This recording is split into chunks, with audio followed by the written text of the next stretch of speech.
Now I shall spy on beauty as none has spied on it yet. Now I shall cry out as none has cried out. Now I shall try what none has tried. Now I shall do what none has done. In speaking of this wonderful machine, I'm puzzled by the difference between two methods of composing. A, the kind which goes on solely in the poet's mind, attesting of performing words, while he is soaping a third time one leg, and B, the other kind, much more decorous when he's in his study writing with a pen. In method B, the hand supports the thought. The abstract battle is concretely fought. The pen stops in midair, then swoops to bar a cancelled sunset or restore a star, and thus it physically guides the phrase toward faint daylight through the inky maze. But method A is agony. The brain is soon enclosed in a steel cap of pain.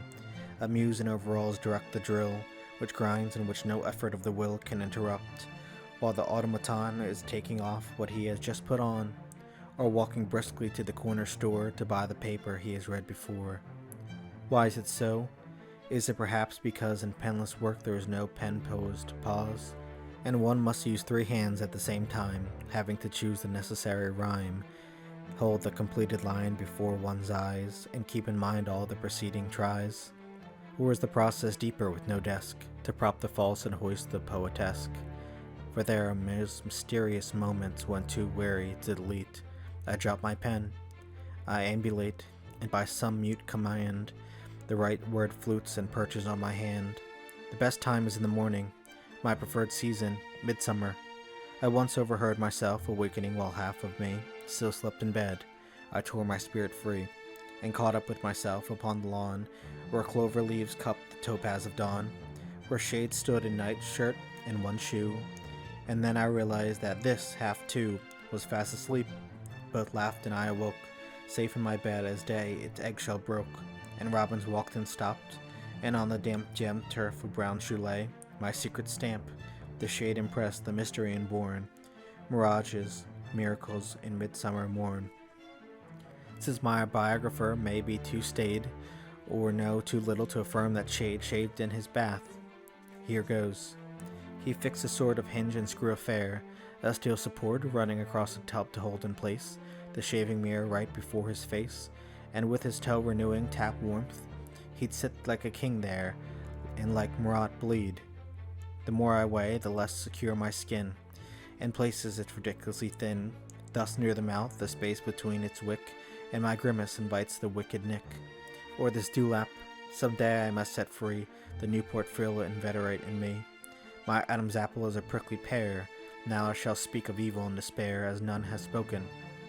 5, 6, 7, 8, 9 strokes are not enough. 10, I palpate through strawberry and cream the gory mess, and find unchanged that patch of prickliness. I have my doubts about the one-armed bloke who in commercials with one gliding stroke clears a smooth path afresh from ear to chin, then wipes his face and fondly tries his skin. I'm in the class of fussy feminists. As a discreet epheb in tights assists a female in an acrobatic dance, my left hand helps and holds and shifts its stance. Now I shall speak. Better than any soap is the sensation for which poets hope, when inspiration and its icy blaze, the sudden image, the immediate phrase, over the skin a triple ripple send, making the little hairs all stand on end, as in the enlarged animated scheme of whiskers mode when held up by our cream. Now I shall speak of evil as none has spoken before. I loathe such things as jazz, the white-horsed moron, torturing a black bull, rayed with red, abstractist, bric-a-brac, primitivist folk mass, progressive schools, music in supermarkets, swimming pools, brutes, bores, class-conscious Philistines, Freud, Marx, fake thinkers, puffed-up poets, frauds and sharks, and while the safety blade would scrape and squeak, travels across the country over my cheek, cars on the highway pass and up the street incline, big trucks around my jawbone creep, and now a silent liner docks, and now sunglasses tour Beirut, and now I plow old Zembla's fields where my gray stubble grows, and slaves make hay beneath my mouth and nose. Man's life is commentary to abstruse, unfinished poem note for further use. Dressing in all the rooms, I rhyme and roam throughout the house with, in my fist, a comb, or a shoehorn, which turns into the spoon I eat my egg with. In the afternoon, You drive me to library. We dine at 6:30, and that odd muse of mine, my Verseppel, is with me everywhere. In car, and in my chair. And all the time, my love, you two are there beneath the word, above the syllable to underscore and stress the vital rhythm. One heard a woman's dress rustle in days of yore. I often caught the sound and sense of your approaching thought. And all I knew is youth, and you make new by quoting them, old things I made for you. Dim Gulf was my first book, free verse. Night Road came next, then Hebe's Cup, my final float in that damp carnival. For now I turn everything poems and no longer squirm. But this transparent thingum does require some moondrop title. Help me, Will. Pale fire. Gently the day has passed in a sustained low hum of harmony. The brain is drained in a brown ament, and the noun I meant to use but did not dry on the cement. Maybe my sensual love for the consonne de pois, echoes fey child, is based upon a feeling of fantastically planned, rich-rimmed life. I feel I understand existence, or at least a minute part of my existence, only through my art, in terms of combinational delight. And if my private universe scans right, so does the verse of Galaxies Divine, which I suspect is an iambic line.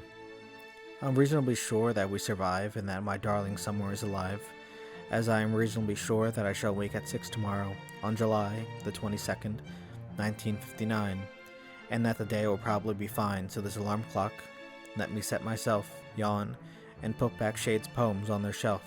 But it's not bedtime yet. The sun attains old Dr. Sutton's last 2 window panes. The man must be, what, 80, 82? Was twice my age the year I married you. Where are you? In the garden? I can see part of the shadow near the shagbark tree. Somewhere horseshoes are being tossed.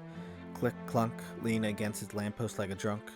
A dark Vanessa with a crimson band wheels in the low sun, settles on the sand, and shows its ink-blue wingtips fleckled with white, and through the flowing shade and ebbing light, a man unheedful of the butterfly, some neighbor's gardener, I guess, goes by, trundling an empty barrow up the lane.